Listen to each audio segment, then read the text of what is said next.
there's the politics of pragmatism that defines Don Steenhuisen. During COVID-19, he saw the government had no direction, no purpose, no plan. He immediately convened a shadow cabinet, and during that shadow cabinet, he implemented the principle of politics of pragmatism. He said, let's define the problem, let's define the outcomes of this problem, let's get a clear plan that's practical, that has target dates, and lastly, he said, let's develop a system of monitoring and evaluation. And that became the plan for the government eventually. And so I am pleased that now with the energy crisis that we are now experiencing, and that's why I'm so happy that both our shadow ministers, Kevin Milam and Katalia is here, because they are advising him and the shadow cabinet about how to navigate out of this energy crisis here in South Africa. And so I'm particularly pleased that he is driven by the politics of pragmatism. The DA must get things done. I present to you the man that will get things done in the energy crisis. Thank you.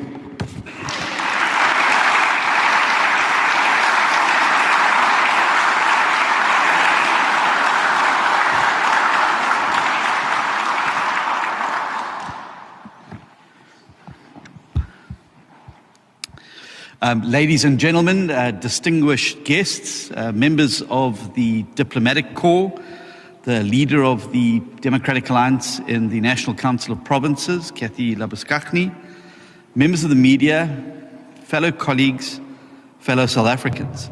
For those of you who are here today from out of town, welcome to the Mother City on a beautiful summer's day. I hope you're going to enjoy your stay here in the DA-run city of Cape Town, because there really is no better city to visit at the height of summer. A bit of aircon would have been nice, but this is the reality that we find ourselves in, the real state of the nation. But the truth is that since the people of the city elected a DA government in 2006, Cape Town has come to represent so much more than just a beautiful tourist destination. Cape Town, along with other places where the DA enjoys an outright majority, most of the Western Cape, Midvaal in Gauteng, Koga in the Eastern Cape, and more recently, Umgeni municipality in KwaZulu-Natal, provide a glimpse into what South Africa could have looked like after nearly 30 years into our democracy. In the midst of the accelerating collapse of national government in cities and towns and services around us, all best exemplified by the permanent load shedding that we now find ourselves in, most people are very, very concerned about the trajectory that the country is currently on.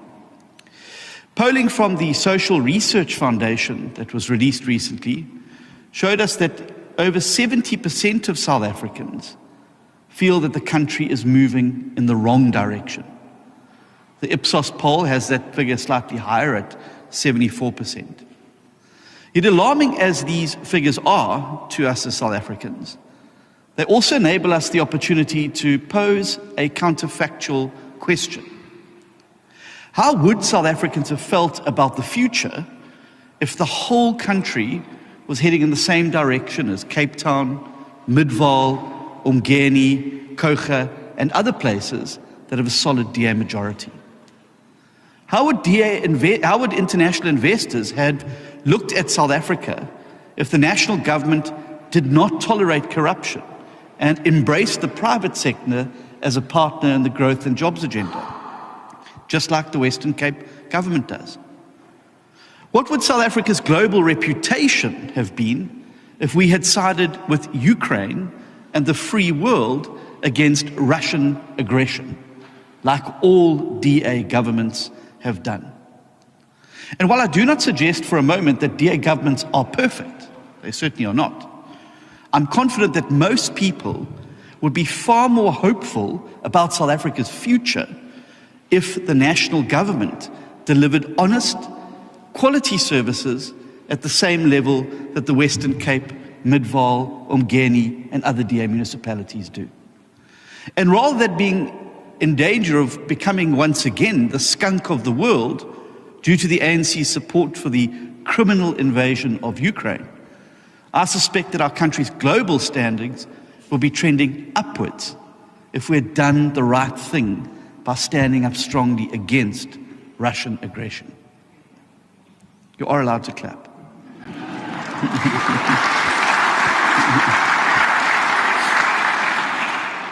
To my mind, there can be little doubt that a South Africa on the same positive path as DA-run governments like Cape Town, we would have had a country on the up. A country making progress in overcoming serious challenges and growing ever more confident in our ability to become the world-class winning nation that we dreamed of in 1994. Now, ladies and gentlemen, we all know that the reality of South Africa that we inhabit today is very far removed from that vision. As we gear up now for President Ramaphosa's 5th State of the Nation address since the ousting of Jacob Zuma, we need to take a full step back and view that period now in its entirety. Because it's very easy to get carried away by the shiny new baubles. No doubt the brand new 10-point plan, the newly announced task team, a new commission here or there, the new czars that will be appointed, and of course the dreams. We get those every single year. Who can forget the bullet train, which we're still waiting to see? But the reality is that Cyril Ramaphosa was sworn into office as president 5 years ago. And he rode into town on a promise of cleaning up and cleaning out. He was carried into the union buildings with huge waves of goodwill from ordinary South Africans and euphoria following the disaster that was the ANC government of Jacob Zuma. And we all know that there's now very little left of that goodwill and less confidence that things will improve.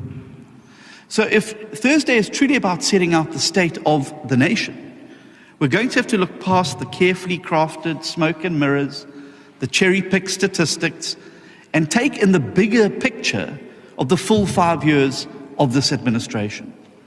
Because that's the best way to see whether we're making progress or not. It's also important to see where we might be heading as a country. Look at the country's trajectory on crime. Look at the country's trajectory on infrastructure maintenance and investment. Look at the trajectory on capital skills and flight. Look at the trajectory on load shedding. Look at the trajectory on poverty.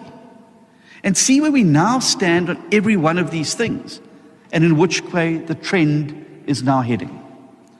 And the reality for the majority of South African citizens, as opposed to the pampered and insulated ANC elite who've managed to insulate themselves from the terrible effects of the very policies that they have perpetrated on the country, the reality is that life has got a great deal harder for more and more South Africans over that past 5 years.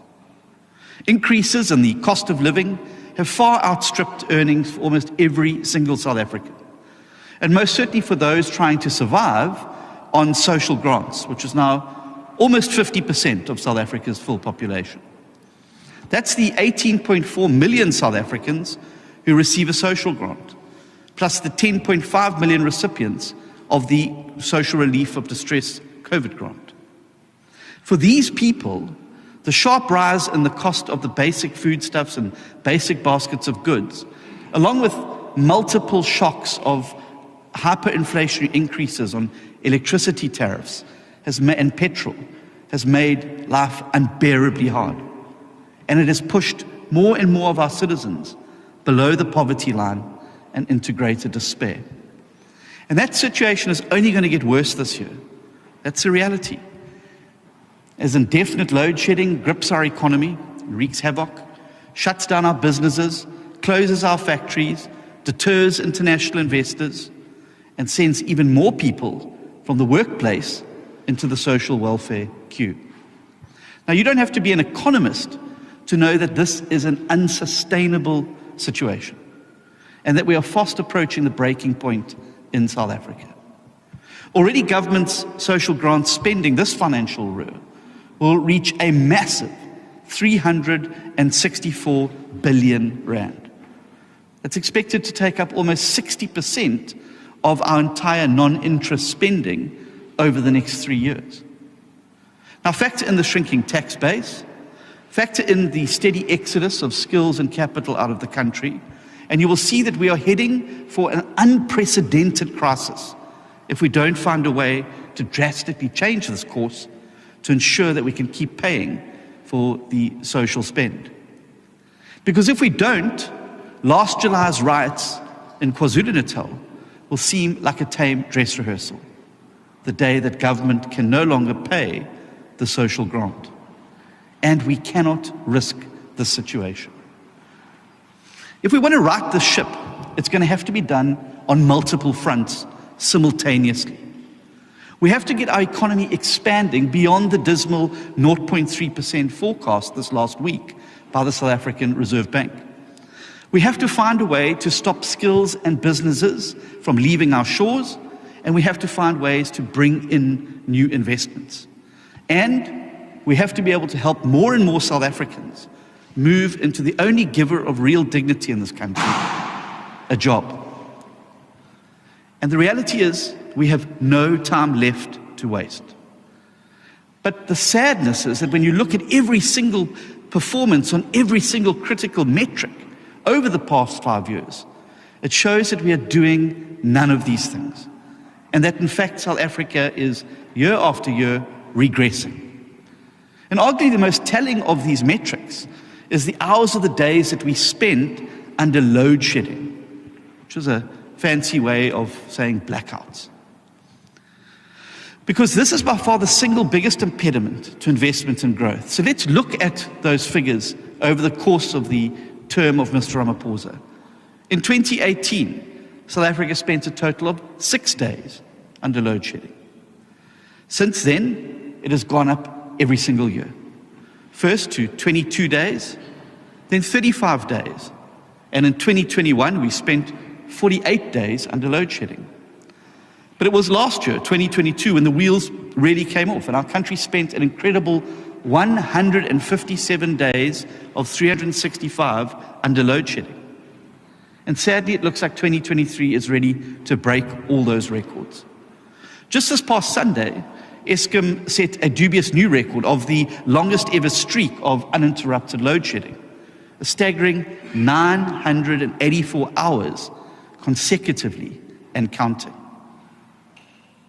This is not a country on the mend. This is a country that's busy falling apart. And despite all the bluster and PR spin, this is Ramaphosa's real legacy. He has only added another 5 years to the 9 wasted years that he blames on his predecessor. This is a country that is losing hundreds of billions of rand every single year in productivity and hundreds of thousands of jobs to an ANC-made crisis. A crisis to which, from the DA to experts to media commentators, have been proposing simple solutions. But thanks to that ideological stubbornness and its deeply entrenched web of patronage and corruption, these solutions have just always been a bridge too far away for the ANC. And of course, load shedding is the most visible and most threatening of the state failures to affect South Africans. But as we all know, it's by no means the only one. Our post office has collapsed. Used to send letters and they would take months to arrive. Now they don't even arrive at all. Our freight rail network has collapsed. Our passenger rail service has collapsed. Our ports have all but collapsed. Our police service is losing the war against violent crime. And municipal service delivery in hundreds of towns and cities around the country is simply non-existent. These failures have been a long time in coming. But with the move to permanent high-stage load shedding, government failure has now reached into every single home in South Africa in a way that can no longer be countenanced. So for many people who have packed up and left the country, Eskom's collapse was for them the final straw. For the millions who remain here, load shedding remains a daily source of despair, of anguish, and truly a metaphor for what life has become under the ANC government. In every community I visit, this has been the constant refrain and the only theme in our conversations. People feel furious, but equally powerless. The most common comment I get from South Africans in all communities is, "John, we don't know what to do anymore." And my answer to them is always the same. As long as we still have a working democracy, failure does not have to define our future as a country.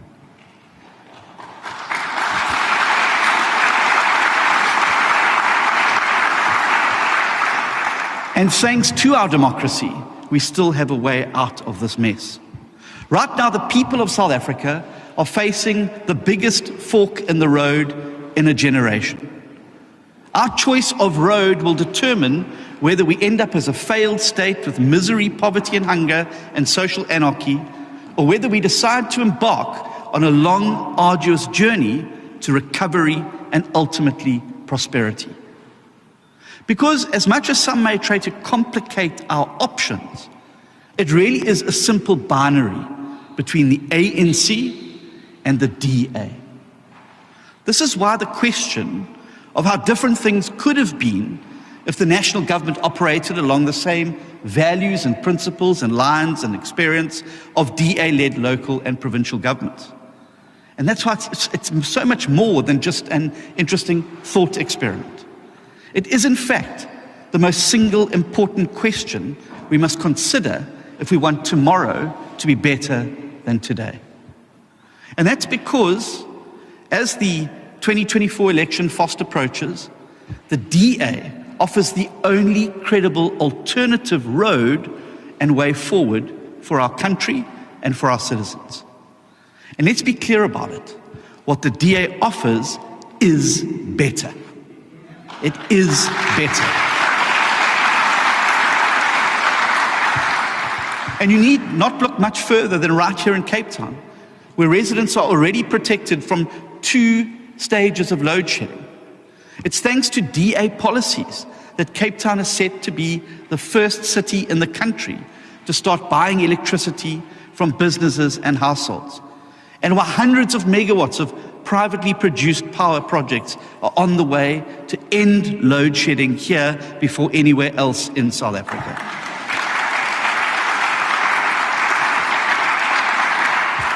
Where the DA governs outright, potholes are repaired, sewage is collected, and infrastructure is maintained. And as the failures of national government continue to accelerate, DA local governments are increasingly stepping in and taking over these services to shield these residents from national government failure. Things like electricity generation, things like public transport, and important things like policing. As the collapse of ANC-run governments accelerates at the same time that the DA pushes the boundaries of innovation and good governance, the gap between these two paradigms is set to become a yawning chasm by the time the 2024 election rolls around. There is simply no realistic path to fixing South Africa that will not rely heavily on the DA bringing our demonstrated track record of good governance to bear at a national level. We've proven that we're a party of local government. We've proven we're a party of provincial government. It's now time to show South Africa that we're a party of national government.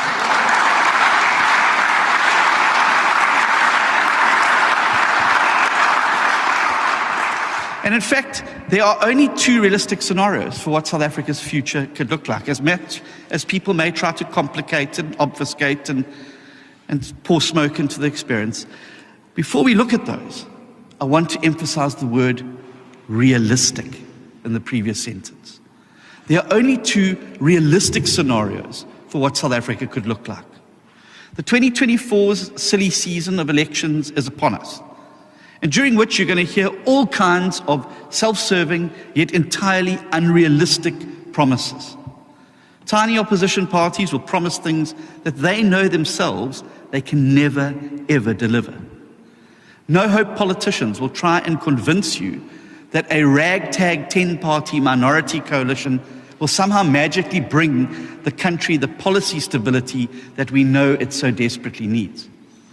Wannabe strongmen will argue that scapegoating our Constitution is the populist silver bullet that we need to deal decisively with the multifaceted problems that we face. All of this is smoke and mirrors, designed to distract you from the real binary choice that lies before you.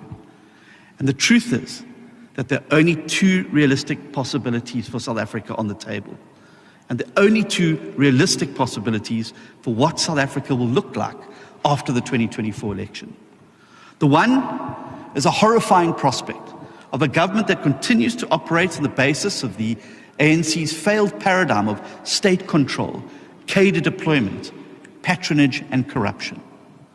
The other hopeful possibility is a government that charts a new course for South Africa, guided by the DA's values and commitments, our principles and our steadfast holding to these principles of accountability, non-racialism, and a commitment to the rule of law and a social market economy.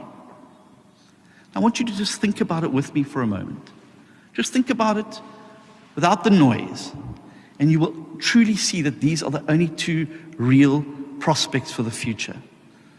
On the one hand, the election result sees the ANC scraping together a 50% majority, and that obviously means more of the same downward trajectory we've been on for the last 5, the last 9, the last 15 years. Corruption will continue unabated as the ANC continues to practice their disastrous policies like cadre deployment. The government will continue to regard private enterprise with hostility, to hold monopoly over critical levers of our economy, and to provide substandard education services and substandard and inhumane healthcare services. And as a consequence of that, load shedding will continue, poverty and inequality will continue to grow and rise, and accelerated capital flight will turn South Africa into an isolated basket case. Equally, an outcome that sees the ANC teaming up with small parties, with or without the involvement of the EFF, will yield a government guided by an even more intense concoction of the same failed ANC patronage politics that have got us into this current mess. For proof that a coalition dominated by the ANC offers no prospect of change, look no further than what is currently playing out in the city of Johannesburg. There, the ANC have handed the mayoralty to a proxy Hunt-Langer party that got less than 1% of the vote, in order to continue them leading that city down the path of an ANC-engineered decay. While Johannesburg is nominally led by a mayor from another party, the reality is it is once again under the control of the same old ANC-style policies. In effect, it is an ANC government in a slightly different guise. In a scenario where the ANC scrapes together an outright majority in 2024, or where it teams up with other proxies like the EFF and small parties, we will simply walk faster down that same road to ruin that we are already on, because there would have been absolutely no course correction. In this scenario, what we will get after 2024 will fundamentally still be a government dressed in yellow, just perhaps wearing a red beret and an orange pair of socks. That's what you're going to get. On the other hand, we have the other realistic and far more hopeful option. This is an option of a government guided by the same DA values and principles that have put a place like Cape Town on a fundamentally better trajectory than all ANC-run governments. While the exact configuration of this new DA government built on DA values and principles is hard to foretell, any such majority coalition will, by definition, feature the DA as the anchor tenant. This will be a government dressed in blue. And I'm sure the next 14 months will feature intense speculation about what our next national government will look like. But there is one thing that we can all be certain of already. That new government will either be led by the ANC or to be led by the DA.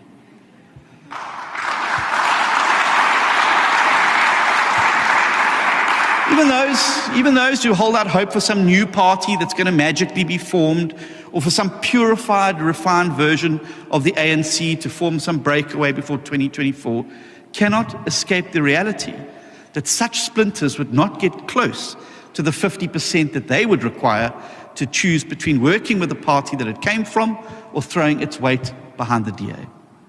That blue or yellow are the only two credible choices is confirmed by an important story that was published just this past weekend in the City Press newspaper.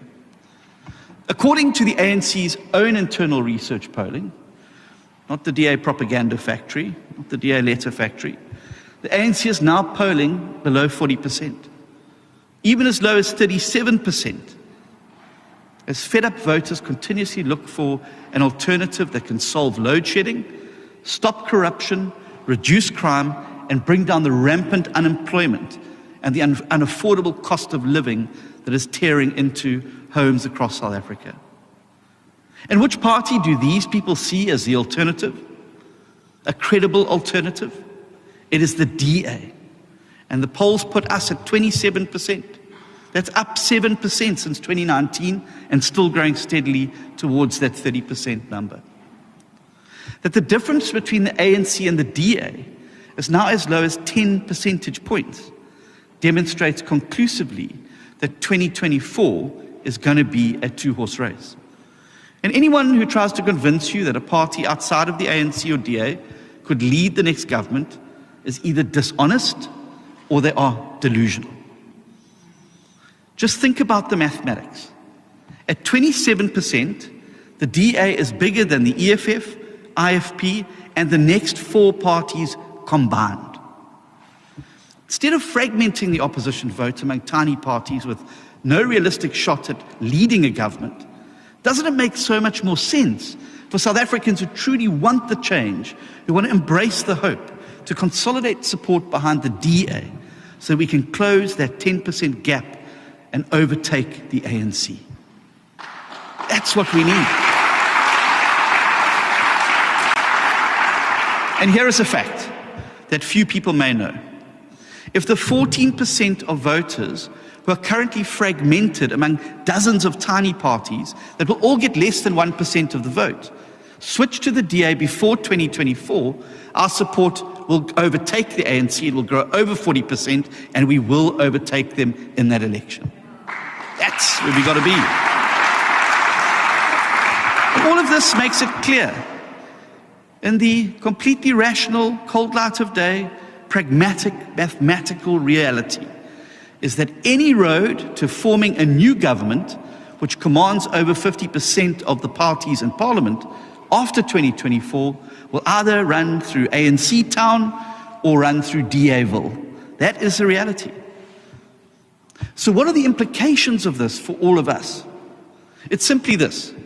Anyone who wants to see this country turn away from the failed policies, the failed politicians that has put us on this road to collapse, and get South Africa onto a new path of hope, prosperity, and change and recovery, needs to get behind the DA.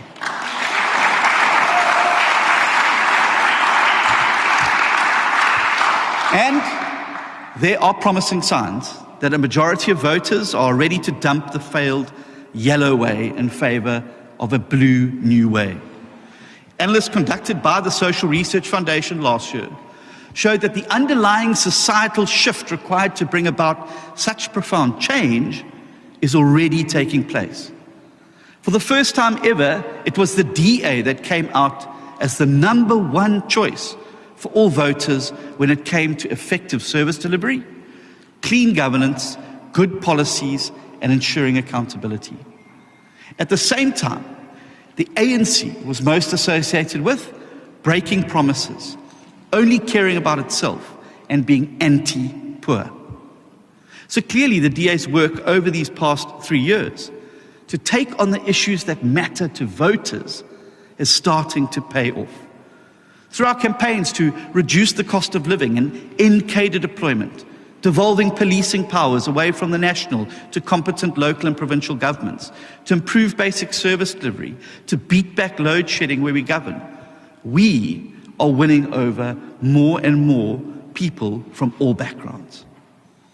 This too is reflected in the SRF research, which shows that by far the DA has the most diverse support base of any party, drawing support in equal amounts from all major demographic groups. Support from all major demographic groups. And it shows that the DA has now overtaken the ANC as the largest party in urban South Africa. So taken together, the DA has put in place the necessary ingredients to ensure that the whole of South Africa embarks on a fundamentally new path and a fundamentally better path that has led to places like Cape Town and the Western Cape succeeding. Now what remains for us is to take this message of hope across the length and breadth of the country in the lead up to the 2024 election. The DA is going to knock on doors all over the country, bringing this good news and this message of hope and change, and demonstrating to people that where you change your vote, you can change your life. And the plans to do that are already at an advanced stage. But it is not only voters who need to confront the clear binary choice that we now face as a country, and that fork in the road with those two very clear paths and those two very clear destinations. Business people, international investors, diplomats, media commentators, and members of civil society organizations will also have to make a choice about the future that they want to see. So if you're in a position of power, wherever you may be, you have a responsibility to help this country make the right choice out of those two options that lie before you. Change is in the air, and our future is on the line. Influential members of our society must not be bullied or intimidated by the withering ANC to try and browbeat them into silence. So I call upon everybody in this room, and I call upon everybody across South Africa to use your democratic right to freedom of speech, to take a stand in favor of the DA leading a national government in 2024. And I'm convinced that the majority of you will ultimately agree with the shifting voter sentiment that offers the DA as the only credible way out of the deep hole that South Africa finds itself in.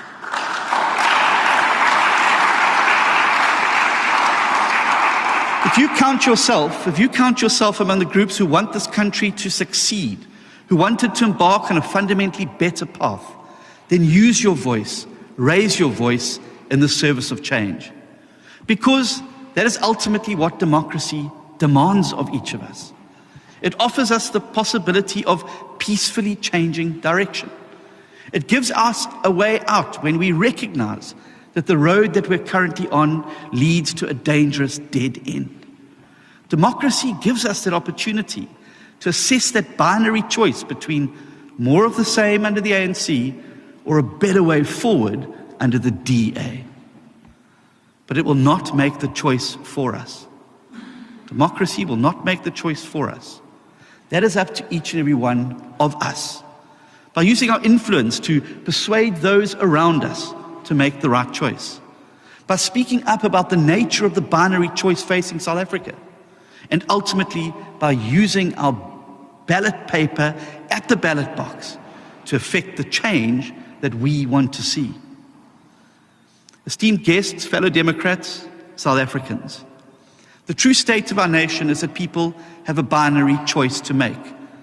That in this next election is going to irrevocably shape South Africa for generations to come. Nothing that President Ramaphosa says on Thursday is going to change this reality. In fact, it is Ramaphosa that has taken us down this path of failure over these last 5 wasted years, during which time the country's gone rapidly backwards on almost every conceivable metric. The truth is that he has had his chance and he spectacularly blew it. The future of this country, good news, is that the future of this country is no longer up to him or to his party. History has overtaken Cyril Ramaphosa. The future now rests with the people of South Africa. And it's up to each and every one of us to find our voice, strengthen the only party with a credible, better alternative for South Africa.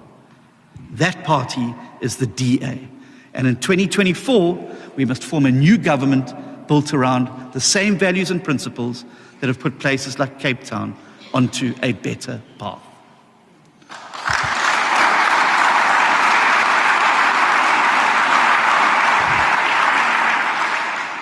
It is for precisely a moment like this, where we are confronted by a binary choice between oblivion and reconstruction, that we have a democracy. Now is the time to use that democracy to save our beloved country while we still can. Thank you very much.